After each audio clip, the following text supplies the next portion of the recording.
नमस्कार मैत्रिणींनो, create with कल्पना या चॅनलमध्ये तुमचं स्वागत आहे। या रे या सारे या लावणी होळीचा अग्नी सर्व करून दहन जाळू आणि होळीच्या सर्वांना हार्दिक शुभेच्छा। आणि मी आज तुम्हाला सांगणार आहे, आज मी होळीच्या दिवशी होळी आम्ही कसं पेटवतो कसं नाही आणि त्याचा व्ह्यू तुम्हाला दाखवणार आहे। आमच्याकडे अशा गोऱ्या सगळीकडे आणल्या जातात आणि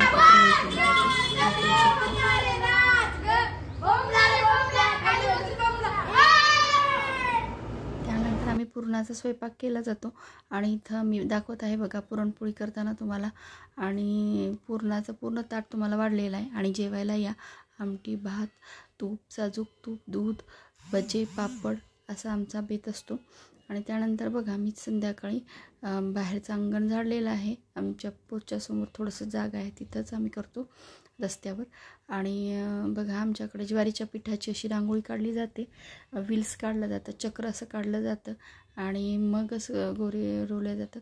असे सहा रेषा काढून पुन्हा ते गोल काढलं जातं आणि मग काढून त्यावर असं गोऱ्या रचल्या जातात। मग ते छान वाटावं असं म्हणून मी साध्या रांगोळीने परत तसं रांगोळी काढलेली आहे आणि त्यात रंग भरलेले आहे, तुम्हाला मी दिसतच आहे बघा। आणि मी तुमच्याकडे कसे रांगोळी काढतात तुम्ही नक्की मला कमेंट करून सांगा। आणि माझे व्हिडिओ तुम्हाला कसे वाटतात तेही मला कमेंट करून तुम्ही नक्की सांगा।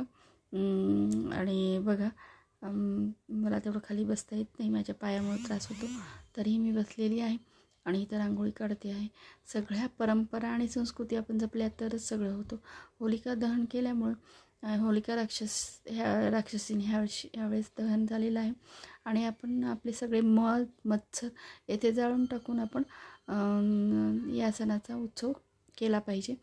आणि मी त्यात बघा त्यानंतर रंग भरलेले आहेत आणि सगळ्यांना होळीच्या हार्दिक शुभेच्छा देऊन मी होळीमध्ये सगळे गिले शिकवे सगळे दूर करून सगळ्यांनी एकत्र येऊन छानपैकी असं सण साजरे करावे अशी माझी इच्छा आहे। बघा इथं नंतर मी रंग वगैरे भरणं झाल्यानंतर लाकडं वगैरे मी असं आमच्या घराजवळच आम्ही आणि स्वतःच करतो आम्ही छोटीशी होळी। बघा मी लाकडं वगैरे ठेवलेली आहेत। परत या असं आहे का कडुलिंबाचा फाटा आणि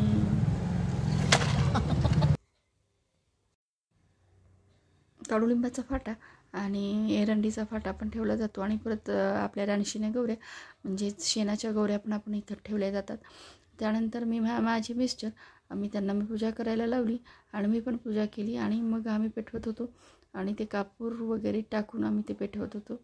कापूर टाकूनच इथं पेटवलं जातं, नाही जर पेटलं तर कागद वगैरे पेटवले जातात। वरच्या ताई पण आलेल्या होत्या आणि आम्ही दोघांनी मिळून परत आरती केली आणि होलिका दहन करून होळीला दहन केलं आणि त्याचा आस्वाद घेतला। त्यामध्ये आमच्या इकडे चुरमुरे नारळ परत तांदूळ असं टाकलं जातं।